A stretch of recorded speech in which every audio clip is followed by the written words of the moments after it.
سید الانبیاء والمرسلین وعلی آلہ وصحبہ اجمعین، اما بعد۔ آج کی اس نشست میں ہم قربانی کی فضیلت، قربانی کی حکمت اور اس کے مسائل جاننے کی کوشش کریں گے۔ سب سے پہلے نمبر پر قربانی کیا ہے؟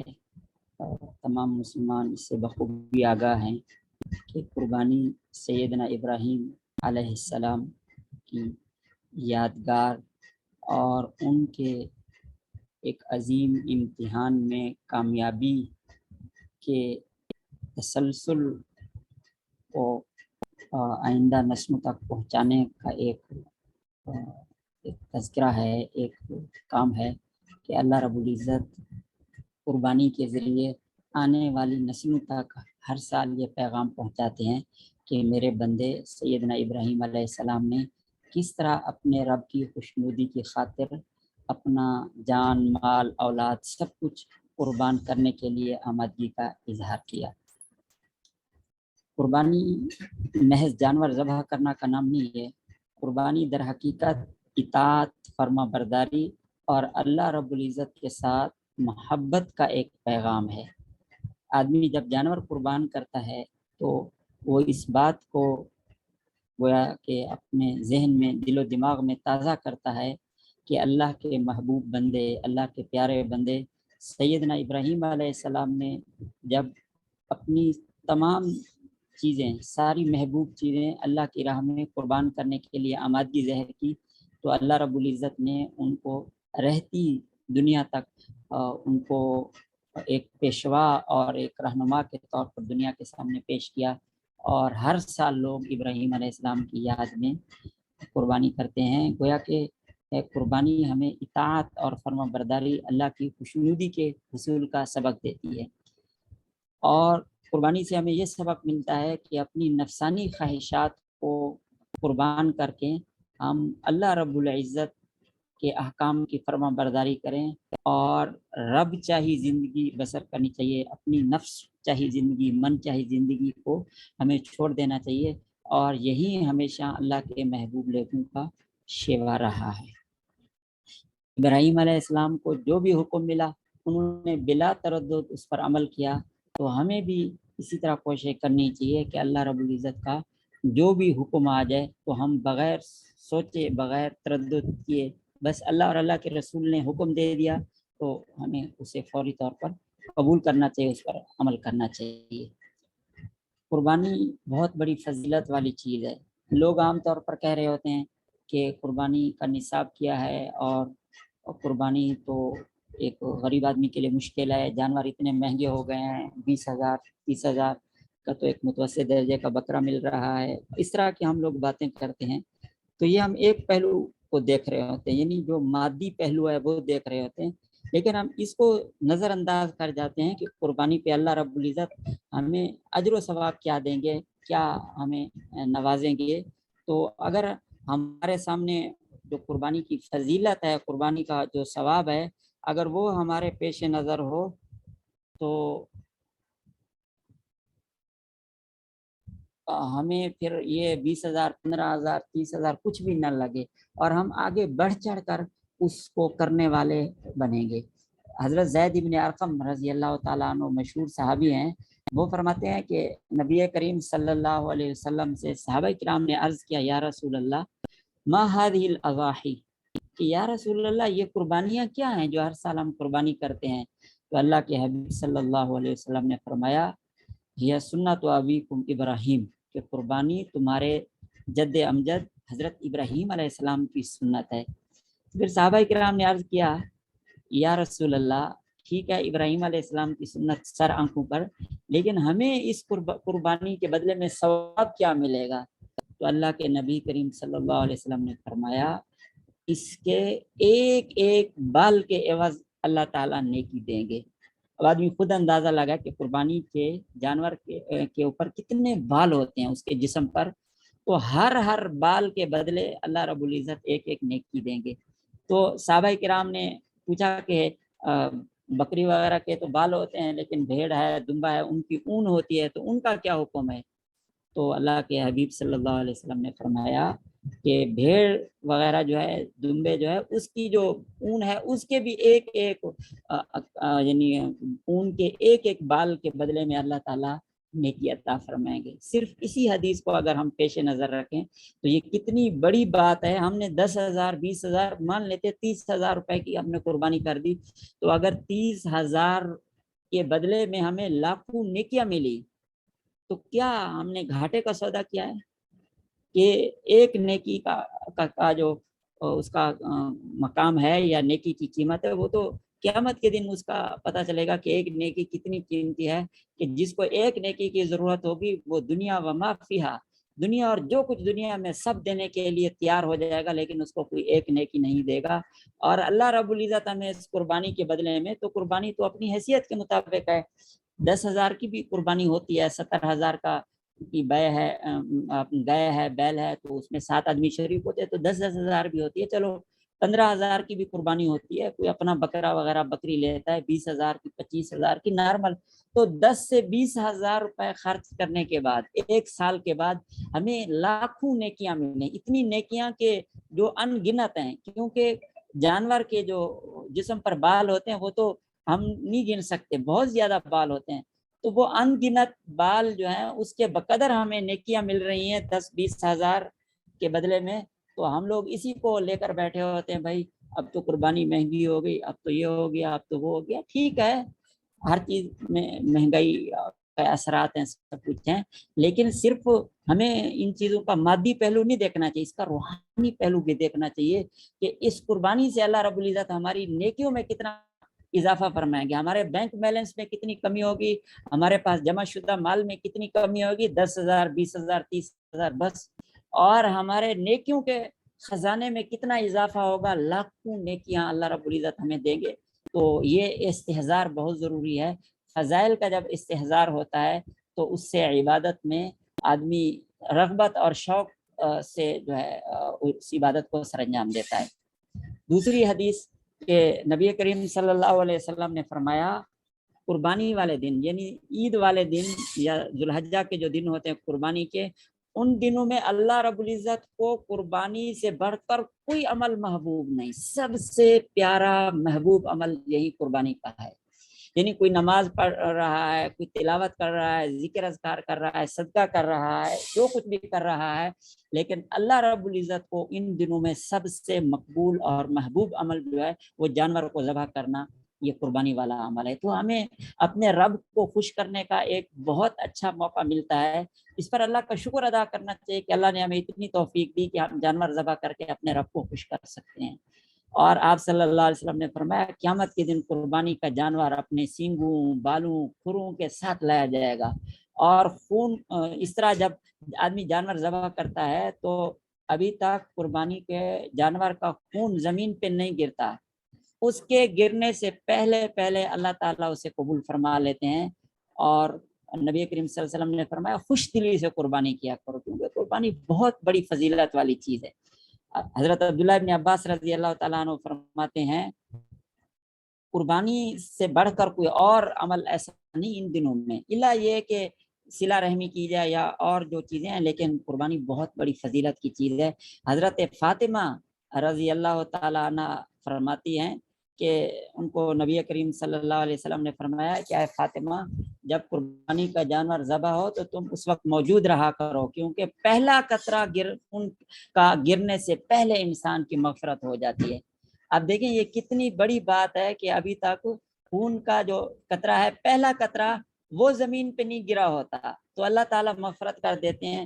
تو یہ 10-20 ہزار روپے کو ہم لے کر بیٹھے ہوتے ہیں، تو اس 10-20 ہزار کے مقابلے میں جو اللہ رب العزت کی طرف سے مغفرت کا اعلان ہو رہا ہے، اللہ کی طرف سے بخشش کا اعلان ہو رہا ہے، اس کا کیا مقابلہ ہو سکتا ہے۔ اور ایک کل کے زمانے میں ایک اور بات بھی ہے کہ بہت سے لوگ کہتے ہیں کہ قربانی تو واجب نہیں ہے، قربانی سنت ہے، ضروری نہیں ہے۔ آج کل معاشرے میں مہنگائی ہے، غربت ہے، بیوہ خواتین بیٹھی ہیں اور غیر شادی شدہ لڑکیاں ہیں، یہ ہے وہ ہے، معاشرے کو بہت ضرورت ہے، تو قربانی کرنے کی بجائے ان کی مدد کرنی چاہیے، جو غیر شادی شدہ بچیاں ہیں ان کو جہیز دینا چاہیے، جو بیوہ خواتین ہیں ان کی دیکھ بھال کرنی چاہیے۔ دیکھیں اس میں کوئی شک والی بات نہیں کہ غریبوں مساکین مسکینوں کی مدد کرنا ہماری ذمہ داری ہے۔ جو ہمارے محلے میں، ہمارے پڑوس میں جو بھی اگر کوئی بیوہ خاتون ہے اس کو ضرورت ہے تو اس کی مدد کرنا ہم سب کی ذمہ داری ہے۔ اگر کوئی یتیم بچیاں ہیں، غریب بچیاں ہیں تو ان کے کوئی مسائل ہیں، کوئی بیمار ہے، سب کی وہ ہماری ذمہ داری ہے۔ لیکن اس کا یہ مطلب نہیں ہے کہ ان کی وجہ سے ہم قربانی کا عمل چھوڑ دیں، بلکہ یوں ہونا چاہیے کہ ہم ان کی بھی مدد کریں اور قربانی بھی کریں۔ تو ایسا نہیں ہے کہ بس یہ صرف 10-20 ہزار جو قربانی والا ہے اگر یہ ہم خرچ کر دیں گے تو ہمارے پاس کچھ نہیں بچے گا۔ تو یہ شیطان کا وہ ہوتا ہے، ایک جال ہوتا ہے کہ لوگوں کو بہکانے کے لیے اس طرح کے جو انسان کی شکل میں شیاطین ہوتے ہیں تو وہ عبادات سے، اللہ کی اطاعت سے، بندگی سے لوگوں کو دور کرتے ہیں۔ قرآن مجید میں اللہ رب العزت نے فرمایا فَصَلِّ لِرَبِّكَ وَانْحَرْ، نماز پڑھیے اپنے رب کے لیے اور قربانی کیجیے۔ تو اس آیت کی مختلف تفاسیر ہیں، لیکن سب سے زیادہ مضبوط تفسیر اس کی یہ ہے کہ ونہر کا مطلب یہ ہے کہ قربانی کیجیے۔ اسی طرح حضرت عبداللہ ابن عمر رضی اللہ تعالی عنہ فرماتے ہیں کہ نبی کریم صلی اللہ علیہ وسلم نے مدینہ منورہ میں 10 سال میں کبھی بھی قربانی نہیں چھوڑی۔ ہر سال آپ صلی اللہ علیہ وسلم قربانی کرتے تھے، بلکہ ایک سے زیادہ 2 بکرے آپ ذبح فرماتے تھے۔ تو مدینہ منورہ میں بھی مسائل تھے، بدر کے شہداء کی بچیاں بھی موجود تھیں، بیوہ خواتین بھی موجود تھیں، احد کے شہداء کی خاندان بھی موجود تھے، مختلف جو جنگیں ہوتی تھیں ان کے غریب لوگ موجود تھے، اور اس دور میں بہت زیادہ غربت تھی، فاقے ہوتے تھے۔ لیکن اس کے باوجود نبی کریم صلی اللہ علیہ وسلم نے کسی سال بھی قربانی ترک نہیں فرمائی۔ تو اس سے معلوم ہوتا ہے کہ غربت یا تنگ دستی الگ چیز ہے، لیکن قربانی ایک الگ عبادت ہے۔ تو جو غریب طبقہ ہے ان کی زکوٰۃ کے ساتھ مدد کرنی چاہیے، عشر کے ساتھ مدد کرنی چاہیے، فطرانے کے ساتھ مدد کرنی چاہیے، اور ویسے نفلی صدقات کے ساتھ مدد کرنی چاہیے۔ لیکن قربانی کا جو عمل ہے یہ جس پر فرض ہے تو صدقہ کرنے سے قربانی ذمہ سے ساقط نہیں ہوتی۔ اسی طرح آپ صلی اللہ علیہ وسلم نے فرمایا من کان لہ سعۃ ولم یضح فلا یقربن مصلانا، کہ جو آدمی قربانی کر سکتا ہو، حیثیت رکھتا ہو، اور پھر قربانی نہ کرے تو اسے ہماری عیدگاہ کے قریب آنے کی اجازت نہیں ہے۔ یہ کتنی بڑی وعید ہے کہ اللہ کے نبی کریم صلی اللہ علیہ وسلم فرما رہے ہیں کہ جو مسلمان قربانی کرنے کی طاقت رکھتا ہے پھر بھی قربانی نہیں کر رہا تو پھر اس کو ہماری عیدگاہ میں آنے کی اجازت نہیں ہے۔ بہت بڑی وعید ہے۔ تو یہ جو وعیدیں ہوتی ہیں یہ اس موقع پر ہوتی ہیں جب کوئی امر لازمی ہو۔ تو قربانی بہت لازمی امر ہے، اور امام ابو حنیفہ رحمۃ اللہ علیہ کے نزدیک واجب ہے، اور اس کو کرنا چاہیے۔ اور جیسے نبی کریم صلی اللہ علیہ وسلم نے فرمایا خوش دلی کے ساتھ قربانی کرنی چاہیے۔ کن جانوروں کی قربانی جائز ہے؟ دیکھیں جانور تو بہت سے حلال ہیں، لیکن قربانی فقط 5 قسم کے جانوروں کی جائز ہے، اور ان کی عمر بھی متعین ہے۔ سب سے پہلے بکرا بکری، ٹھیک ہے، بکرا بکری دوندا، یعنی 1 سال کم از کم اس کی عمر ہو۔ اور 1 سال کا مطلب یہ ہے، یہ جو اسلامی سال ہوتا ہے، مثلا اگر کوئی بکرا 9 ذی الحجہ کو پیدا ہوا تو اگلے سال 9 ذی الحجہ کو وہ سال کا ہو جائے گا، 10 ذی الحجہ کو اس کی قربانی جائز ہے۔ یا اسی طرح کوئی بکرا 10 ذی الحجہ کو پیدا ہوا تو جس وقت 10 ذی الحجہ کو، مثلا 10 ذی الحجہ کو 10 بجے پیدا ہوا تو اگلے سال 10 ذی الحجہ کو 10 بجے کے بعد اس کی قربانی جائز ہے۔ تو مطلب ہے ایک اسلامی سال، جنوری فروری والا نہیں، ایک اسلامی سال مکمل اس پر گزرنا چاہیے۔ اور اس سے زیادہ جتنا بڑی بکری ہو یا بکرا ہو کوئی حرج نہیں، لیکن کم از کم 1 سال ہونا چاہیے۔ دانتوں کا جو مسئلہ ہے یہ ایک علامت ہے۔ کبھی ایسا ہوتا ہے کہ 2 دانت نہیں ہوتے لیکن گھر کا پلا ہوا جانور ہوتا ہے اور کنفرم ہوتا ہے کہ یہ سال کا ہے تو اس کی قربانی جائز ہے۔ دوسرے نمبر پر ہے دمبا دمبی بھیڑ وغیرہ، تو یہ بھی 1 سال کے ہیں، لیکن اگر دمبا اتنا موٹا تازہ ہو کہ 6-7 ماہ کا دمبا وہ سال بھر کے دمبوں کے برابر لگے تو بھی اس کی قربانی جائز ہے۔ اور تیسرے نمبر پر بیل گائے، تو بیل گائے کا جو ہے کم از کم 2 سال کی بیل گائے ہونی چاہیے۔ تو جو بیل 2 سال کا ہے یا گائے 2 سال کی ہے اس کی قربانی تو جائز ہے، لیکن اگر اس سے کم ہے تو اس کی قربانی جائز نہیں۔ اور چوتھے نمبر پر ہے بھینس بھینسا، تو وہ بھی 2 سال کا ہونا چاہیے. اور 5ویں نمبر پر ہے اونٹ اونٹنی. تو اونٹ اونٹنی کی قربانی اس وقت جائز ہے جب یہ 5 سال کی ہوں. اگر 5 سال سے کم اونٹ اونٹنی ہے تو اس کی قربانی جائز نہیں. ایک اور بات کی بھی ادھر تھوڑی سی وضاحت کرتا چلوں کہ گائے بیل بکرا بکری اس میں تو ذبح ہوتا ہے، اور اونٹ میں نہر ہوتا ہے. نہر افضل ہے. نہر کا معنی ہوتا ہے اس کے گلے میں وہ جو جہاں سینے اور گلے کے بالکل جوڑ پر جو نرم جگہ ہے تو وہاں پہ چھرے کے ساتھ کٹ لگا کر اس کا خون نکالا جاتا ہے، تو یہ نہر کہلاتا ہے. عام طور پر ایسے ہوتا ہے کہ اگلا 1 پاؤں باندھ دیتے ہیں، 3 پاؤں پہ اس کو کھڑا کر دیتے ہیں، اور گردن کے جہاں سے گردن شروع ہو رہی ہے سینے کی طرف سے تو وہاں چھرا گھومتے ہیں، اس سے خون نکلتا ہے. تو اور اسی سے وہ جو ہے نا یعنی گویا کہ جانور یعنی اس کا قربانی ہو جاتی ہے، تو اس کو نہر بولتے ہیں. تو اونٹ میں افضل یہی ہے، نہر ہے، ذبح بھی کیا جا سکتا ہے. تو یہ 5 جانور ہیں کہ جن کی 5 قسم کے جانور اور ان کی عمریں جن کی قربانی کرنا جائز ہے. اس کے علاوہ اور جو ہرن ہے یا ایسے جو وحشی جانور ہیں، پالتو جانور وغیرہ نہیں ہیں، تو ان کی قربانی جائز نہیں ہے. اچھا جی. اور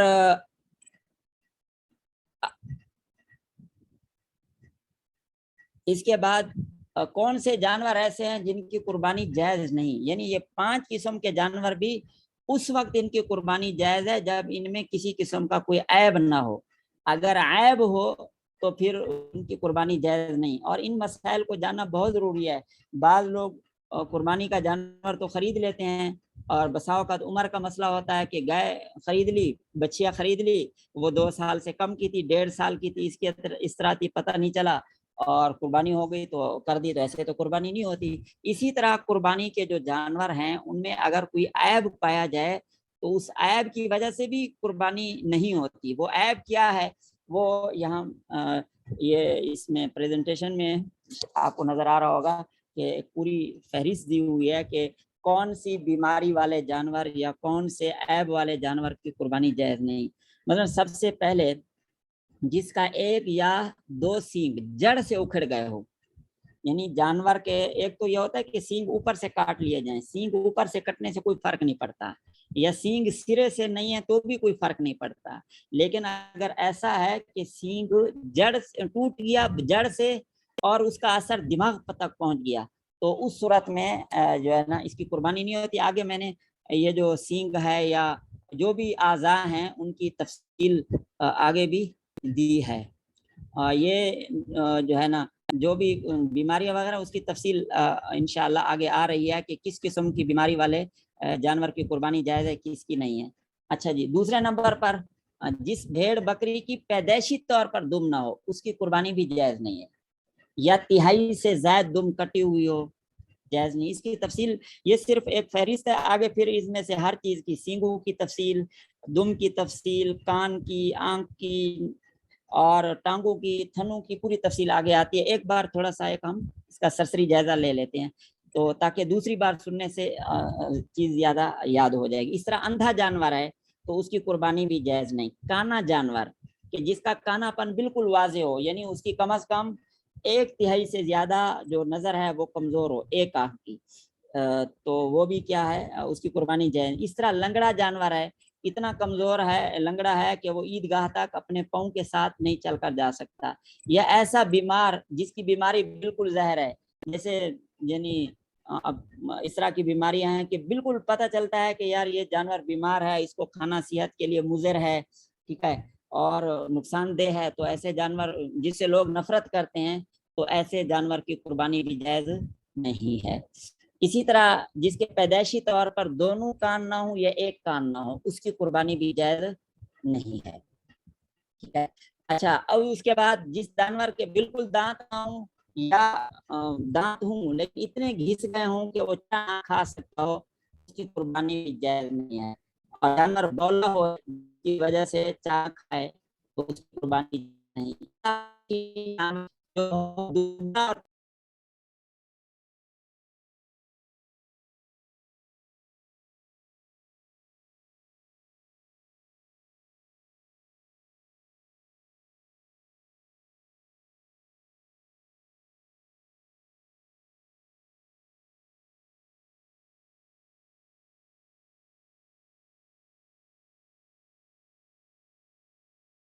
کا ایک تھن ہو جائے تو بھی اس کی قربانی جائز، اور جو گائے بھینس وغیرہ ہے تو ان کے 2 تھن، اگر اسی طرح گائے کے 2 تھن کر دیے جائیں یا بھینس وغیرہ کے تو بھی اس کی قربانی جائز نہیں۔ اسی طرح جس بھیڑ بکری کے ایک تھن کی گھنڈی یعنی اس کا جو سر ہوتا ہے وہ کٹ جائے تو اس کی بھی قربانی ٹھیک نہیں، اور گائے بھینس کے 2 تھنوں کی گھنڈیاں اگر کاٹ دی جائیں اس کی قربانی ٹھیک نہیں۔ اسی طرح جس گائے کی پوری یا تہائی سے زیادہ زبان کاٹ دی گئی ہو اس کی قربانی بھی جائز نہیں۔ جلالہ کا مطلب ہوتا ہے کہ ایسا جانور جو گندگی کھاتا ہے اور اس کے جسم میں اس کا اثر ہوتا ہے، گوشت میں بدبو آتی ہے، تو ایسے کی قربانی ٹھیک نہیں۔ یہ ایسا لاغر کمزور جانور کی جس کی ہڈیوں میں گدا نہ ہو، یہ ہوتا ہے قربانی کے موقع پر بعض جانور بالکل اتنے کمزور ہوتے ہیں کہ ہڈیوں میں کچھ بھی نہیں ہوتا اور اس کو قربانی بھی ٹھیک نہیں ہے۔ پچھلے سال میں خود گیا منڈی میں تو وہ ایک صاحب کہہ رہے تھے کہ یہ گائے ہے اور 35,000 روپے کی لے لو، تو 35,000 کی گائے ظاہر ہے کہ وہ کیا اس میں ہڈیوں کا ڈھانچہ تھی، تو اس طرح کے جانور کی قربانی جائز نہیں کہ بالکل کمزور ہو کسی کھاتے کا نہ ہو۔ اسی طرح جس کا ایک پاؤں کٹ گیا ہو، اور خنثی جانور کے بارے میں یعنی جس میں نر اور مادہ دونوں کی علامات ہیں تو عام طور پر کہا جاتا ہے، پہلے قدیم فقہا کہتے تھے کہ ٹھیک نہیں اس کی قربانی، اس کی وجہ یہ ہے کہ اس کا گوشت صحیح طریقے سے گلتا نہیں۔ آج کل کیونکہ ایسی چیزیں ہیں کہ وہ اس کا گوشت بھی صحیح طریقے سے گل جاتا ہے تو اس کی قربانی بھی ٹھیک ہے۔ اسی طرح وہ جو ہے یعنی جو دمبا وغیرہ ہوتا ہے اس کی جو وہ ہوتی ہے چکتی وغیرہ ہوتی ہے، وہ دم چکتی وغیرہ وہ 1/3 سے کٹ جائے تو تہائی یا تہائی سے زیادہ تو وہ بھی اس کی قربانی بھی جائز نہیں، ٹھیک ہے۔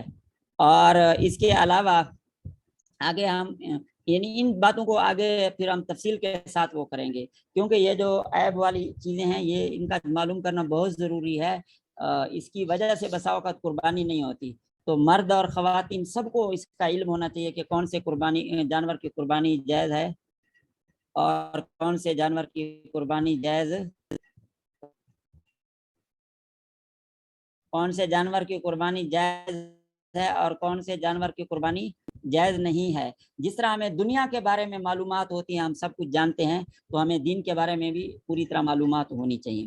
تو اس کو ہم آگے دوبارہ ایک بار ڈیٹیل کے ساتھ بیان کریں گے۔ اب ہے کہ قربانی کا وقت، کہ قربانی کا وقت کون سا ہے، تو قربانی کا وقت ہے 10ویں ذو الحجہ کی صبح سے لے کر 12 ذو الحجہ کی مغرب تک، 10ویں ذو الحجہ کی صبح سے لے کر 12ویں ذو الحجہ کے سورج غروب ہونے تک۔ رات کو قربانی بھی کی جا سکتی ہے، فقہا پہلے کہتے تھے کہ رات کو مکروہ ہے کیونکہ روشنی کا پرانے دور میں زیادہ انتظام نہیں ہوتا تھا اور اندیشہ ہوتا تھا کہ رگیں صحیح طریقے سے نہ کٹے۔ آج کل روشنی کا بہت اچھا ہمارے یہاں انتظام ہوتا ہے، تو اگر روشنی کا بالکل صحیح انتظام ہو تو رات کو بھی قربانی کرنے میں کوئی حرج نہیں، دن میں کو بھی کی جا سکتی ہے، رات میں بھی قربانی کی جا سکتی ہے۔ اچھا، شہر میں قربانی کے لیے یہ بھی شرط ہے کہ عید کی نماز ہو چکی ہو۔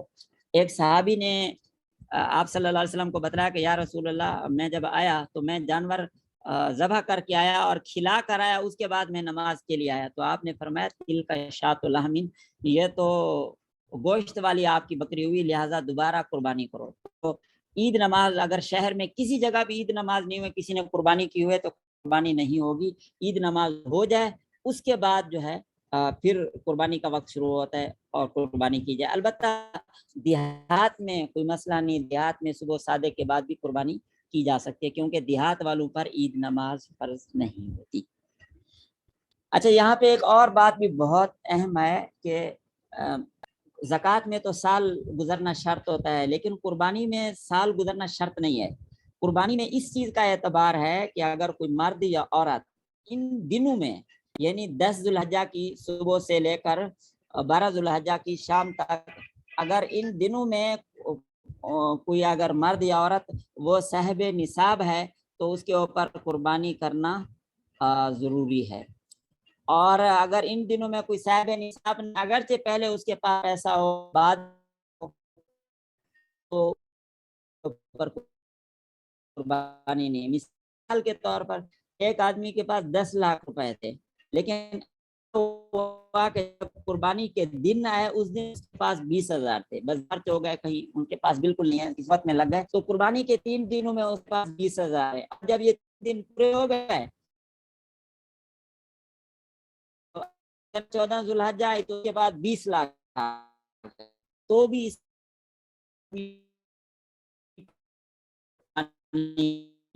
کیوں؟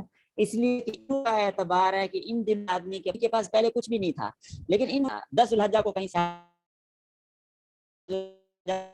کو آ گئے، 12 ذوالحجہ کو آ گئے تو اب یہ صاحب نصاب ہو جائے گا۔ اور صاحب نصاب بیان کرتے ہیں کہ صاحب نصاب ایسا آدمی مرد ہو یا عورت جس کی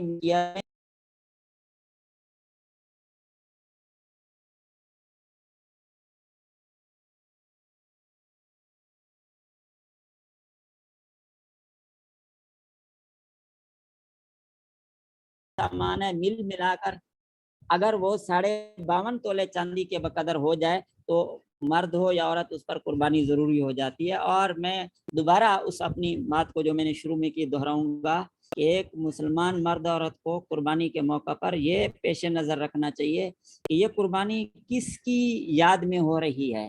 یہ قربانی سیدنا ابراہیم علیہ السلام کی یاد میں ہو رہی ہے۔ سیدنا ابراہیم علیہ السلام نے اپنے بیٹے کی قربانی کی، یعنی گویا کہ اپنے بیٹے پر اللہ کی رضا کے لیے چھرا چلایا۔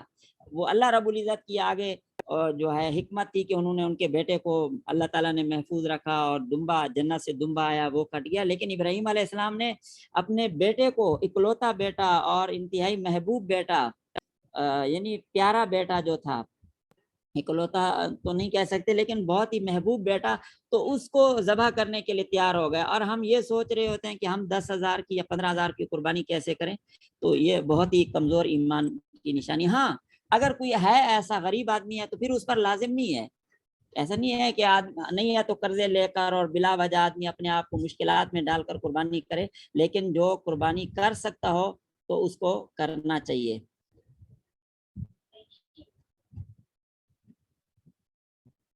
اور اس کے بعد قربانی کے نصاب کے بعد قربانی کرنے کے والے کے لیے مستحب عمل، تو جو لوگ قربانی کر رہے ہوتے ہیں تو ان کے لیے مستحب یہ ہوتا ہے کہ جب ذوالحجہ کا چاند نظر آئے تو اپنے جسم کے بال اور ناخن وغیرہ وہ نہ کاٹے، یہ مستحب عمل ہے، قربانی سے پہلے کا ایک عمل ہے۔ اس کے بعد قربانی کے جانور کے جو عیوب ہیں تو یہ تفصیل سے پہلے بھی ایک مرتبہ بیان ہوئے، آگے بھی بیان ہوں گے کہ آپ صلی اللہ علیہ وسلم نے اس کی بالکل وضاحت فرمائی ہے کہ کس جانور کی قربانی جائز ہے کس کی جائز نہیں ہے۔ یہ سینگ ہیں، تو سینگ کے معاملے میں اس کی تفصیل یہ ہے کہ کون سے جانور کی قربانی جائز ہے یا نہیں ہے۔ تو سب سے پہلے یہ ہے کہ جس جانور کے پیدائشی طور پر سینگ نہ ہوں اس کی قربانی جائز ہے۔ ایسا ہوتا ہے کہ بعض جانور ایسے ہوتے ہیں کہ ان کے پیدائشی سینگ نہیں ہوتے، ان کی قربانی جائز ہے، یا اوپر سے بیچ سے ٹوٹ گئے ہوں تو بھی قربانی جائز ہے۔ بیچ سے اوپر سے ٹوٹ گئے ہوں یا بیچ سے ٹوٹ گئے ہوں، صرف ایک صورت ہے کہ وہ جڑ سے اکھڑ جائے سینگ اور اس جڑ سے اکھڑنے کی وجہ سے سر کی ہڈی ٹوٹ جائے، دماغ تک اثر پہنچے، تب جا کر قربانی نہیں ہوتی۔ اگر ایسا نہیں ہے تو باقی جو سینگ بڑھے ہوئے ہوتے ہیں ان کو کاٹ دیا جاتا ہے، تو اس سے قربانی پر کوئی فرق نہیں پڑتا۔ دوسرے نمبر پر ہے کان، تو کانوں کی بھی 4 صورتیں ہیں کہ پیدائشی طور پر دونوں یا ایک کان نہ ہو تو قربانی جائز نہیں ہے، تہائی یا تہائی سے زیادہ کان کٹ گیا ہو تو بھی قربانی جائز نہیں ہے۔ البتہ اگر کان کٹ تو گیا لیکن گرا نہیں ہے، ایسے لٹک رہا ہے تو اس کی وجہ سے قربانی ہوتی ہے، یا پیدائشی طور پر کسی جانور کے کان چھوٹے ہوں تو بھی اس کی قربانی ہو جاتی ہے۔ آنکھیں، یہ ہے کہ آنکھوں کی بھی 4 صورتیں ہیں کہ مکمل اندھا جانور ہے اس کی قربانی جائز نہیں، کانے کی بھی جائز نہیں، 1/3 سے زیادہ بینائی ہو جائز نہیں ہے۔ البتہ جو بھینگا جانور ہے تو اس کی یعنی تہائی سے کم جس کی بینائی گئی ہوئی ہو تو اس کی قربانی جائز ہوتی ہے۔ دم ہے، اس کی 2 صورتیں ہیں کہ 1/3 یا اس سے زیادہ دم کٹ چکی ہو تو ناجائز ہے، اور تہائی سے کم کٹی ہوئی ہو تو جائز ہے۔ زبان، جانور کی زبان اتنی کٹی ہوئی ہو کہ چارہ نہ کھا سکے تو پھر تو اس کی جائز نہیں ہے، لیکن اگر تھوڑی کٹی ہوئی ہے اور چارہ جانور کھا سکتا ہے اس کی قربانی جائز ہے۔ پاؤں کا جہاں تک معاملہ ہے یہ پہلے بھی گزر چکا کہ اگر وہ عیدگاہ تک اپنی قربان گاہ تک جا سکتا ہے پاؤں پہ چل کر تو پھر تو ٹھیک ہے، ورنہ نہیں۔ دماغ ایسا بولا جانور ہو کہ بولے پن کی وجہ سے وہ کھا پی نہ سکے تو اس کی قربانی جائز نہیں، اور اگر کھاتا پیتا ہے بولا ہونے کے باوجود تو اس کی قربانی جائز ہے۔ خارش کے بارے میں بھی بتا دیا کہ معمولی خارش سے فرق نہیں پڑتا، زیادہ خارش ہو جس سے جانور کمزور ہو جائے، تو آج کل جو بیماری ہے شاید اس کی نوعیت بھی اس طرح کی ہے کہ اس کی وجہ سے جانور کمزور ہوتا ہے، تو اس کی بھی قربانی جائز نہیں ہے۔ اور اسی طرح بہت دبلا لاغر تھنوں کے بارے میں بھی گزر گیا کہ گائے کے تھن اگر ایک تھن خراب ہو پھر تو قربانی جائز ہے، 3 ٹھیک ہوں، لیکن 2 یا 2 سے زیادہ تھن اگر گائے کے خراب ہوں تو اس سے قربانی ٹھیک نہیں ہوتی۔ بکری کا ایک یا دونوں تھن اس کے خراب ہوں تو پھر تو قربانی اس کی ٹھیک نہیں ہے، لیکن اگر دونوں تھن ٹھیک ہے تب جا کر اس کی قربانی ٹھیک ہوتی ہے۔ دمبے کی وہ ہو گیا۔ اور جو دوسرے جانور ہے گابھن جانور ہے تو گابھن جانور کی قربانی بھی جائز ہے، لیکن اگر جانور کو کئی مہینے گزر چکے ہوں تو پھر یعنی اس کا بچہ بڑا ہو چکا ہو تو پھر اس کی قربانی نہیں کرنی چاہیے، تاہم اگر کسی نے کر لیا تو قربانی ہو جاتی ہے۔ بسا اوقات ایسا ہوتا ہے کہ لوگ جب دیکھتے ہیں کہ جانور کو ذبح کرنے کے بعد اس کا بچہ وہ پیٹ میں ہے تو پریشان ہوتے ہیں کہ ہماری قربانی ہوئی ہے یا نہیں، بالکل قربانی ہو جاتی ہے۔ حدیث شریف میں آتا ہے کہ زکوٰۃ الجنین زکوٰۃ امہ، کہ وہ جو پیٹ میں بچہ ہوتا ہے بس اس کی ماں کو ذبح کرنا، گویا کہ اس کو ہی ذبح کرنے، اسی طریقے سے اس کو بھی ذبح کیا جائے۔ تو اگر وہ بچہ زندہ ہو تو اس کو ذبح کر دیا جائے، اور اگر مردہ حالت میں ہو تو اس کو پھینک دیا جائے، تو اس سے کوئی فرق نہیں پڑتا۔ باندھ جانور کی قربانی بھی جائز ہے، ٹھیک ہے۔ اچھا، ایک اور بات کہ ذبح کے درمیان کبھی عیب پیدا ہو جاتا ہے، تو مثلا جانور کو گرا رہے تھے، گراتے وقت سینگ ٹوٹ گیا، کچھ ہو گیا، تو ٹانگ ٹوٹ گئی، تو ذبح کے وقت جو عیب ہوتا ہے اللہ تعالیٰ نے اس کی چھوٹ دی ہوئی ہے کہ اس عیب کی وجہ سے جانور وہ جو ہے عیب دار نہیں ہوتا، بس اس کی قربانی درست ہو جاتی ہے۔ اچھا، ذبح مرد بھی کر سکتا ہے، عورت بھی کر سکتی ہے، صرف طریقہ آنا چاہیے۔ ہمارے یہاں عام طور پر خواتین میں یہ مشہور ہوتا ہے کہ خاتون جو ہے وہ جانور ذبح نہیں کر سکتی اور مرد کر سکتا ہے۔ بعض خواتین جب گھر میں کوئی مرغی وغیرہ وہ مر رہی ہو تو وہ بیچاری چھوٹے بچے کا ہاتھ پکڑ کر اس کے ذریعے چھری چلا رہی ہوتے ہیں، وہ سمجھ رہے ہوتے ہیں کہ بچے کے ذبح کرنے سے تو جانور حلال ہوگا اور اگر میں ذبح کروں گی تو حلال نہیں ہوگا۔ ایسا نہیں ہے، اگر کوئی خاتون اس کو طریقہ آتا ہے ذبح کرنے کا تو وہ خود جانور ذبح کر سکتی ہے، اس میں کوئی شرعی طور پر رکاوٹ نہیں ہے، بلکہ بہتر ہے۔ لیکن اگر طریقہ نہیں آتا تو ٹھیک ہے، کوئی مسئلہ نہیں، جس کو طریقہ آتا ہو۔ اور اگر گھر میں جانور ذبح ہو رہا ہو، بھائی ذبح کر رہا ہو، باپ ذبح کر رہا ہو، محرم شوہر ذبح کر رہا ہو، تو اس میں پھر موقع پر موجود بھی ہونا چاہیے اپنی قربانی کے موقع پر، جیسا نبی علیہ السلام نے حضرت فاطمہ رضی اللہ تعالیٰ عنہ کو فرمایا تھا۔ تو ذبح کی 6 سنتیں ہوتی ہیں، تو یہ ہمیں معلوم ہونی چاہیے۔ بسا اوقات ہمارے ذہنوں میں یہ ہوتا ہے کہ جو خواتین ہیں بس ان کو تھوڑی سی باتیں معلوم ہونی چاہیے اور مردوں کو بہت مسائل کا علم ہونا چاہیے۔ خواتین کو بھی دین کا جو بنیادی علم ہے وہ ہونا چاہیے۔ اصل تو خواتین ہیں جو اپنے بچوں کی تربیت کرتی ہیں، ان کو سکھاتی ہیں، ان کو اگر مسائل کا علم ہوگا تو پورے خاندان کو علم ہوگا، بچوں کو وہ صحیح طریقے سے سکھائیں گی۔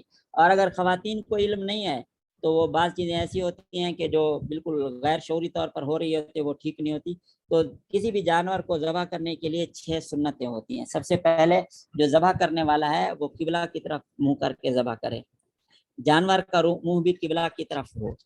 اسی طرح بکری گائے میں ذبح ہوتا ہے جیسے چھری چلاتے ہیں، اور اونٹ میں نہر، جس کی میں نے بتایا کہ نہر کا مطلب یہ ہوتا ہے کہ اونٹ کو کھڑا کر کے اس کا 3 پاؤں پہ کھڑا ہوتا ہے، 1 پاؤں کو باندھ دیتے ہیں اور گلے اور سینے کے جو جوڑ ہے اس کے اوپر چھرے کے ساتھ کٹ لگاتے ہیں، تو یہ اس کا نہر ہوتا ہے۔ تو چھری وغیرہ سے ذبح کرنا یہ سنت ہے۔ جانور کو لٹانے سے پہلے چھری تیز کر لینی چاہیے، حل کی جانب سے ذبح کرنا چاہیے۔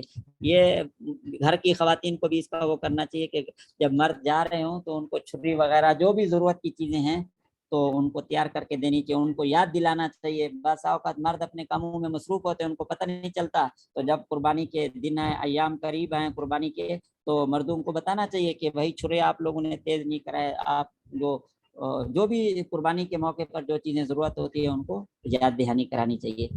اور ذبح کرتے وقت ان چیزوں کا چند چیزوں کا خیال کرنا چاہیے۔ مثلا اگر جانور کو ذبح کیا جا رہا ہے تو پہلے اس کو چارہ کھلانا چاہیے، پانی پلانا چاہیے، بھوکا پیاسا رکھنا یہ مکروہ ہے۔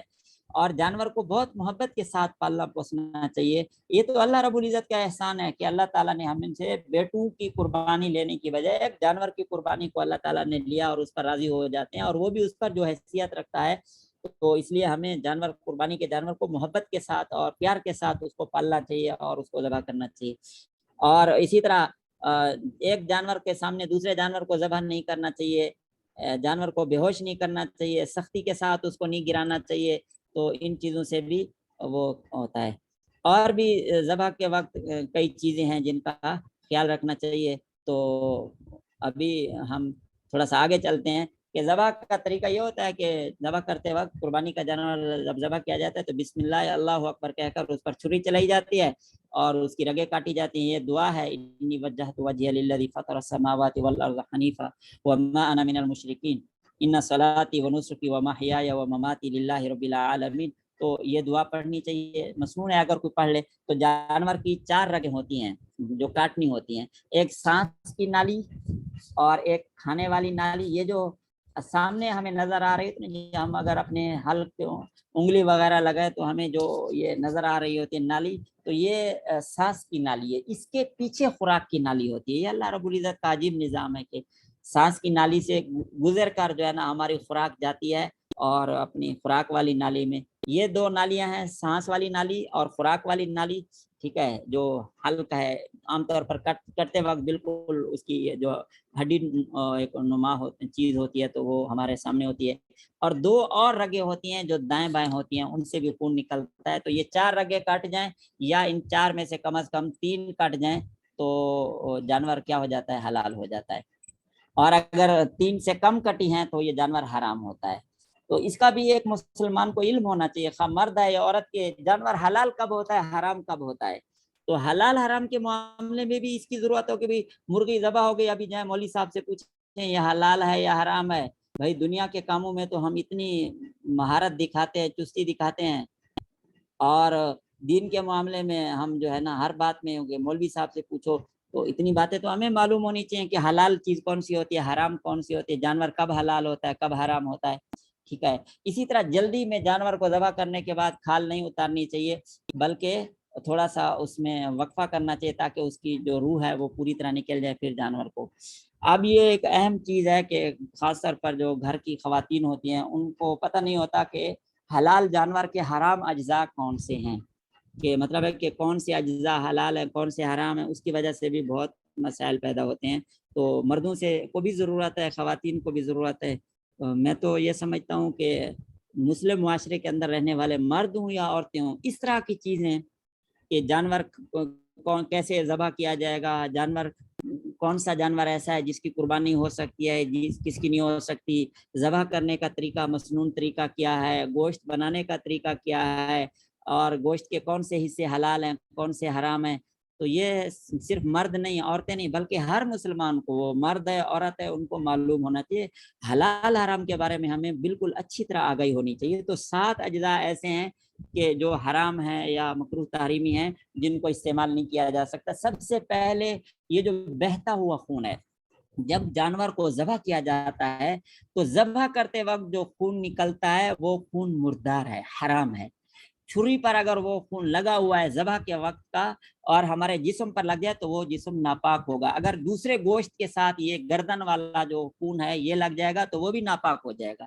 تو ذبح کرنے کے بعد گردن کو اچھی طرح دھونا چاہیے اور چھری کو بھی اچھی طرح دھونا چاہیے، کیونکہ وہ گردن کے کاٹتے وقت جو خون نکلتا ہے وہ بالکل مردار خون ہے۔ اور جو گوشت کے اندر خون ہوتا ہے، یعنی گردن کاٹ لی ہم نے، دھو دی، اس کے بعد ٹانگے، ران اور جو جانور کے اعضاء کاٹے تو اس سے جو خون نکلتا ہے وہ پاک ہوتا ہے۔ اس بات کو اچھی طرح ذہن نشین کرنا چاہیے کہ جانور کے جو ذبح کرتے وقت جو خون بہتا ہے وہ مردار ہوتا ہے، ناپاک ہوتا ہے۔ اور جو گوشت بناتے وقت جو گھر میں خواتین گوشت بنا رہی ہوتی ہیں اس میں جو خون نکلتا ہے، ٹھیک ہے، نظافت کی وجہ سے، صفائی ستھرائی کے لحاظ سے اس کو دھونا چاہیے، لیکن وہ خون ناپاک نہیں ہوتا، پاک ہوتا ہے۔ اسی طرح جو مثانہ ہے، جو پیشاب جمع ہوتا ہے جانور کا، وہ بھی ناپاک ہے، حرام ہے، اس کو پھینکنا ہوتا ہے۔ پتا ہے، پتا ویسے لوگ پھینک دیتے ہیں تو اس کی وجہ سے یہ پتا بھی وہ ہے، یعنی کھانا جائز نہیں۔ اسی طرح غدود کیا ہے، غدود کا مطلب ہوتا ہے کہ کہیں پہ جسم میں نا وہ ایسے کیا کہہ دیں اس کو، جیسے کوئی گٹھی ہوتی ہے نا، گوشت کے گوشت جمع ہو جاتا ہے، اس کی ایک جیسے پھوڑا وغیرہ ہوتا ہے، اس طرح کا ایک جو ہے نا چیزیں ابھر کر جسم میں بن جاتے ہیں، یعنی گوشت جمع ہو جائے اور وہ سخت ہو جائے تو یہ اس کو غدود کہتے ہیں۔ اور خصیے، یہ جو جانور کے خصیے ہوتے ہیں تو یہ بھی حرام ہوتے ہیں، اور بعض لوگ اس کو علاج کے طور پر یا ویسے استعمال کر رہے ہوتے ہیں، تو یہ کو کھانا جائز نہیں ہے، یہ مکروہ تحریمی ہے اور ناجائز ہے۔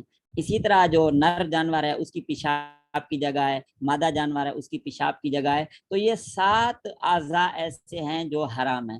اس کے علاوہ جو جسم ہے جانور کا، حلال جانور کا، جس کو صحیح طریقے سے ذبح کیا جائے تو وہ حلال ہوتا ہے۔ تو ان کو دوبارہ ذہن میں رکھ لیں کہ ذبح کرتے وقت جو خون ہے وہ بھی مردار ہے، مثانہ جہاں پہ پیشاب جمع ہوتا ہے، پتا، غدود، غدود کا معنی ہوتا ہے کہ جسم میں جو گوشت کی گٹھلیاں وغیرہ بن جاتی ہیں، گوشت جم جاتا ہے، سخت ہو جاتا ہے وہ۔ اور خصیتین جو جس کے نر جانور کے ہوتے ہیں، بکرے وغیرہ کے ہوتے ہیں، تو ان کو بعض لوگ کھاتے ہیں، تو یہ کھانا بالکل جائز نہیں ہے، اور ان کو سے وہ کرنا، اس کو پھینکنا چاہیے ان کو۔ اسی طرح جو نر جانور ہے اس کی پیشاب کی جگہ، مادہ جانور ہے اس کے پیشاب کی جگہ، تو یہ حلال جانور کے حرام اجزاء ہیں، ان کا ہمیں علم ہونا چاہیے اور اس سے جو ہے نا بچنا بھی چاہیے۔ اس کے بعد ہے گوشت کی تقسیم۔ یہ خواتین کو بہت مسئلہ ہوتا ہے کہ گوشت کیسے تقسیم کرنا ہے۔ دیکھیں گوشت تقسیم کرتے وقت ہمیں یہ استحضار کرنا چاہیے کہ یہ جانور ہم نے گوشت کھانے کے لیے ذبح نہیں کیا، گوشت کھانے کے لیے پورا سال ہے، پوری زندگی ہے، یہ جانور ہم نے اس لیے ذبح کیا کہ اللہ رب العزت راضی ہو جائے۔ تو اگر ہمارے معاشرے میں ایسا ہے کہ لوگ بہت مالدار ہیں، کوئی ایسے پوش علاقے میں رہ رہے ہیں کہ تقریباً ہر گھر میں قربانی ہوتی ہے اور بہت کچھ ہوتا ہے، تو ٹھیک ہے، اس اعتبار سے پھر ذمہ داری ہوگی تو اس میں بہتر یہ ہے کہ 3 حصے کر لیے جائے، ایک حصہ اپنے گھر کے لیے اور ایک حصہ رشتہ دار اور دوستوں کے لیے، ٹھیک ہے۔ تو اس میں رشتہ دار دوست مطلب ہے کہ آپ نے ایک حصہ گھر کے لیے رکھا، ایک حصہ رشتہ دار دوستوں کے لیے، اس کا یہ مطلب نہیں ہے کہ ان کے گھر میں پہنچایا جائے، ضروری نہیں ہے، یہ ہدیہ کے طور پر ان کے گھر میں بھی پہنچایا جا سکتا ہے۔ اور دوسرا یہ بھی ہے کہ اگر دوست احباب ہمیں ملنے کے لیے آتے ہیں، گھروں میں رشتہ دار جو ملنے کے لیے آتے ہیں، تو ان کو بھی پکا کر ہم اس حصے سے کھلا سکتے ہیں۔ تیسرا حصہ جو ہے وہ غریبوں کے لیے، مسکینوں کے لیے، تو کم از کم 1/3 حصہ ضرور صدقہ کرنا چاہیے، اگر ضرورت ہو تو زیادہ بھی صدقہ کرنا چاہیے۔ لیکن اگر اپنی فیملی بڑی ہے کہ ایک فیملی میں 20 لوگ ہیں، 15 لوگ ہیں، اور ان کے مقابلے میں دوسرے لوگ کھاتے پیتے ہیں، یہ غریب ہیں، تو یہ اپنے گھر میں سارا گوشت بھی رکھ سکتے ہیں، آدھا بھی رکھ سکتے ہیں، جتنا ضرورت ہو، اس میں کوئی مسئلہ نہیں۔ شریعت یہ مستحب ہے 3 حصے کرنا، کوئی فرض واجب نہیں ہے، ٹھیک ہے۔ یہ سوال پوچھا گیا کہ پاخانہ کی جگہ بھی حرام ہے، جی بالکل وہ بھی حرام ہے، جو پیشاب وغیرہ کی جگہ ہوتی ہے تو وہ حرام۔ اچھا جی، آگے ہے اس کے بعد جو ہے گوشت کی تقسیم کا مسئلہ۔ تو قربانی کا گوشت فروخت کرنا یہ ظاہر ہے ہم سمجھتے ہیں، جانتے ہیں جائز نہیں۔ اگر خدا نہ خواستہ کسی نے غلطی سے کچھ حصہ بیچ دیا اس کا کسی وجہ سے، تو اس کی قیمت کو صدقہ کرنا واجب ہوتا ہے۔ قربانی کا گوشت کافر کو بھی دیا جا سکتا ہے، مسلمان کو بھی دیا جا سکتا ہے، لیکن اجرت میں دینا جائز نہیں ہے۔ اجتماعی قربانی میں اندازہ سے گوشت تقسیم کرنا جائز نہیں ہے، بلکہ تول کر صحیح طریقے سے ہر کسی کو اپنا حصہ دینا چاہیے۔ قربانی کے جانور کی کھال کے مسائل، کھال کو خیرات کر دینا یہ بہتر ہے، لیکن اگر کوئی اپنے استعمال میں کھال لاتا ہے تو لا سکتا ہے۔ اور کھال کی اگر بیچا جائے تو پھر اس کی قیمت صدقہ کرنا ضروری ہوتی ہے، اس کے 3 حصے نہیں کرنے، وہ پوری کی پوری کھال کی قیمت صدقہ کرنا ضروری ہوتی ہے۔ یہ ذہن میں رکھیں کہ قربانی کی کھال کسی کو مالک بنانا ضروری ہوتے ہیں، زکوٰۃ ہو یا قربانی کی کھال کی قیمت ہو، اس کو مسجد میں لگانا یا رفاہی کاموں میں لگانا جائز نہیں ہے۔ قصاب کو مزدوری کے طور پر بھی کھال نہیں دی جا سکتی۔ تو یہ اس کے کھال کے مسائل تھے۔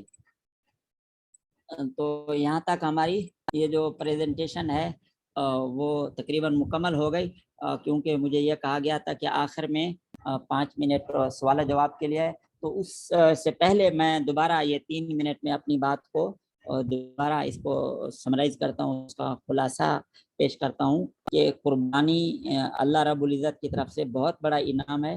اللہ تعالیٰ نے جس کو توفیق دیا ہے تو اس کو خوش دلی سے کرنا چاہیے اور اس کے فضائل کو پیش نظر رکھنا چاہیے، قیمت اور یہ ان چیزوں کو نہیں دیکھنا چاہیے۔ اگر آپ مالدار ہیں تو خوب کریں، خوشی سے کریں، لیکن اگر غریب ہیں تو پھر پریشان بھی نہیں ہونا چاہیے۔ اس لیے اللہ تعالیٰ نے غربا کے ذمہ لگایا ہی نہیں ہے ان، بلکہ دوسرے لوگوں کا کہا ہے کہ ان کو وہ کھلائیں، تو اس لیے اپنی حیثیت کے مطابق قربانی کرنی چاہیے۔ اور جانور خریدتے وقت بھی اچھی طرح دیکھ لینا چاہیے اس میں کوئی عیب نہ ہو، اور اسی طرح جو گوشت بناتے وقت بھی جو ناجائز اس کے حرام اجزاء ہیں ان کو الگ کر دینا چاہیے۔ اور اسی طرح جو خاص طور پر جیسے میں نے کہا کہ گردن کا خون ہے اس کا خاص خیال کرنا چاہیے۔ پھر گوشت کی تقسیم بھی صحیح کرنی چاہیے۔ قربانی اللہ تعالیٰ توفیق دے دے تو اللہ تعالیٰ کا شکر ادا کرنا چاہیے، اور قربانی کے موقع پر دوست احباب کو یاد کرنا چاہیے۔ اور قربانی کا جو بنیادی فلسفہ ہے، اس کی جو روح ہے، تو وہ بھی ہمیشہ ذہن میں رکھنی چاہیے کہ قربانی ہمیں یہ سبق دیتی ہے کہ اللہ رب العزت کے ہر حکم کے سامنے ہم سر تسلیم خم کریں، اللہ تعالیٰ کے احکام کے سامنے ہم اپنی وہ مادی اور جو نفسانی خواہشات ہیں ان کو آڑے نہ آنے دیں۔ بس رب کا جو حکم آ گیا تو اللہ تعالیٰ جان مانگے تو ہم جان دینے کے لیے تیار، مال مانگے مال دینے کے لیے تیار۔ جیسے اللہ رب العزت ہم سے خوش ہو تو ہم اس کو خوش کرنے کے لیے ہر صورت میں تیار ہیں۔ ابھی آپ کی طرف سے اگر جو سوال یہاں اس ان باکس میں آئے ہیں تو میں ان کو لے کر جواب دیتا ہوں۔ اچھا، تو شروع میں تو شاید آواز یہ لکھا گیا نا پاخانہ کی جگہ، تو اس کو میں نے بتا دیا پہلے کہ وہ جو مادہ جانور ہے اس کی پیشاب کی پاخانے کی جگہ ہے، یا نر ہو تو اس کی ہو، یہ دونوں کیا ہیں ٹھیک نہیں ہے۔ ویسے اکثر لوگ مرغی کی پاخانہ کی جگہ، جس کو ہندو میں چھٹ کہتے ہیں، کھا جاتے ہیں۔ چھٹ الگ چیز ہے، پاخانہ کی جگہ الگ ہے۔ پاخانہ کی جگہ سے مراد وہ ہے جہاں سے پاخانہ نکلتا ہے، انڈے دیتی ہے مرغی جہاں سے انڈا نکلتا ہے۔ اور جو چھٹ ہوتی ہے وہ اس طرح ہے کہ جیسے بڑے جانور کی وہ ہوتی ہے جو اوجھڑی وغیرہ ہوتی ہے، اس طرح کی چیز ہوتی ہے۔ یعنی ضروری نہیں ہے کہ، لیکن اگر چھٹ کو کوئی صاف طریقے سے صاف کر کے اچھے طریقے سے اس میں بالکل ناپاکی کا کوئی اثر نہ ہو تو استعمال کرے تو میرے خیال میں اس کی کوئی حرج نہیں۔ یہ اگر وہ چھٹ ہے جو میں سمجھ رہا ہوں، اگر آپ کے علاقے میں کوئی اور کسی چیز کو کہتے ہیں تو اس کا مجھے علم نہیں ہے۔ اگر کھال مدرسے میں دے دیں تو بالکل دی جا سکتی ہے مدرسہ میں، لیکن مدرسہ کی تعمیر میں استعمال نہیں کی جا سکتی۔ بچوں کے کھانے میں جو طلبہ ہیں تو ان کے کھانے کے میں یہ استعمال کی جا سکتی ہے اس میں۔ اچھا جی، قربانی کے جانور کو دودھ کو خود استعمال کرنا کیسے ہے؟ بس صدقہ کر دینا چاہیے۔ اگر خود استعمال کرے تو اس کی قیمت صدقہ کر دینی چاہیے۔ اور حصوں کی تقسیم سے پہلے قربانی کے جانور کی کلیجی بنا کے کھانا جائز ہے یا نہیں؟ دیکھیں، اجتماعی سے تو جائز نہیں ہے۔ اجتماعی جو وہ ہے کلیجی ہے اس سے جائز نہیں ہے، لیکن اگر لوگ ایسا کرتے ہیں، بعض لوگ یہ کہ اجتماعی قربانی کے موقع پر جو اکٹھے قربانی ہوتی ہے تو کلیجی کو پہلے تقسیم کر دیتے ہیں اور کچھ حصوں کو تقسیم کر دیتے ہیں، پھر وہ گھر میں پکنے شروع ہو جاتے ہیں اور بعد میں دوسرے گوشت کو تقسیم کرتے ہیں۔ یہ بالکل ٹھیک ہے کہ کچھ کو اگر پہلے تقسیم کر لیا جائے۔ بہرحال ایسا نہیں ہے کہ کوئی ایک بندہ اٹھا کر چلا جائے، اگر سب کی رضامندی سے اور باہمی اس سے تقسیم کیا جائے تو یہ ٹھیک ہے۔ یہ کہ آج کل لمپی اسکن کی بیماری ہے، وہ جانور کی قربانی ہو جائے گی تو اس کا یہی دیکھا جائے گا کہ ظاہر ہے کہ میں نے تو خود نہیں دیکھا یہ جانور، بس میڈیا پہ، سوشل میڈیا پہ جو ان کے کلپس وغیرہ چیزیں آتی رہتی ہیں، کبھی کبھار نظر سے گزرتی ہیں، تو اس میں بیماری کی نوعیت کو دیکھا جائے گا۔ اگر بالکل بہت زیادہ بیماری ہے، صحت کے لیے مضر ہے اور جانور وہ ہو جاتا ہے، واضح طور پر بیمار ہوتا ہے، کمزور ہو جاتا ہے، تو ایسے جانور کی قربانی نہیں کرنی چاہیے۔ قربانی تو اچھے جانور کی کرنی چاہیے، خوش دلی سے کرنی چاہیے۔ اچھا، سب حصے دار اگر راضی ہوں تب جائز ہے؟ یعنی سب حصے دار اگر راضی ہیں اور تقسیم ہو گیا کلیجی وغیرہ تو بالکل ٹھیک ہے۔ گاؤں میں ایک غریب بندہ ہے، وہ کہتا ہے کہ مجھے پیسے دے دیجئے، تو پیسے آپ دیں گے تو ثواب ہوگا، دینا چاہیے، غریبوں کی مدد کرنی چاہیے، لیکن اس سے قربانی ادا نہیں ہوگی۔ اگر کسی آدمی نے کسی غریب کو پیسے دے دیے تو اس سے قربانی ادا نہیں ہوگی۔ ہاں یہ ہے کہ اگر قربانی کے دن گزر جائے اور آدمی ان دنوں میں قربانی نہ کر سکے تو مثلا کوئی مرد ہے یا عورت ہے، اس نے پچھلے سالوں کی قربانی نہیں کی، اب اس کو اندیشہ ہوا کہ میں نے تو غلطی کی، قربانی نہیں کی، مجھے کرنی چاہیے تھا، تو اب وہ کیا کرے؟ اب وہ یہ کرے کہ ان کی جو متوسط درجے کی بکری کی قیمت ہے تو وہ کسی غریب مسکین کو دے دے۔ اب جانور کو ذبح کرنا یہ ٹھیک نہیں ہے۔ اچھا، آپ کی قربانی گاؤں میں کر دیں گے۔ گاؤں میں ایک غریب بندہ ہے، وہ کہتا ہے کہ مجھے پیسے دے دو، آپ کی قربانی گاؤں میں کر دوں گا۔ ٹھیک ہے، اگر اس طرح قابل اعتماد ہے، آپ سمجھتی ہیں کہ اس کو اگر پیسے دے دیے جائے وہ قربانی کر دے گا تو کی جا سکتی ہے، اس میں کوئی حرج نہیں۔ جیسے ہوتا ہے کہ ہم جو ایک اجتماعی قربانی ہوتی ہے، اس کی ایک جو قربانی جس کو وقف قربانی کہتی ہیں یا فی سبیل اللہ قربانی کہتے ہیں، تو اس کی شکل یہ ہوتی ہے کہ پیسے دے دیے جاتے ہیں چترال میں، گلگت میں، یا ایسے تھر میں، ایسی جگہ میں جہاں قربانی سستی ہوتی ہے اور غریبوں کو زیادہ ضرورت ہوتی ہے، تو اس طرح بھی کیا جا سکتا ہے، اس میں کوئی حرج نہیں۔ بیرون ملک والے پاکستان میں قربانی کروا سکتے ہیں؟ تو جی ہو سکتی ہے، قربانی تو کروائی جا سکتی ہے، کیونکہ قربانی کے لیے یہ نہیں ہے، فطرانے کی طرح تو نہیں ہے نا کہ اتنا قیمت ہے۔ قربانی تو اپنی حیثیت کے مطابق ہے، آپ 10,000 کی قربانی بھی کر سکتے ہیں، آپ 10 لاکھ کی قربانی بھی کر سکتے ہیں، 50,000 کی بھی کر سکتے ہیں، تو ٹھیک ہے، جس طرح ہو تو قربانی کی جا سکتی ہے۔ میرا خیال میں یہ سوالات کا جو سلسلہ تھا مکمل ہو گیا اور وقت بھی تقریباً مکمل ہے۔ اگر کوئی سوال ہے تو ٹھیک ہے، نہیں تو اسی پر اتفاق کرتے ہیں۔ اللہ تعالی ہم سب سے راضی ہو جائے اور اللہ تعالیٰ اپنی خوشنودی کے لیے ہمیں قربانی کرنے کی توفیق عطا فرمائے، اور اس عظیم عبادت کو اللہ تعالیٰ ہمیں عبادت سمجھنے کی توفیق عطا فرمائے۔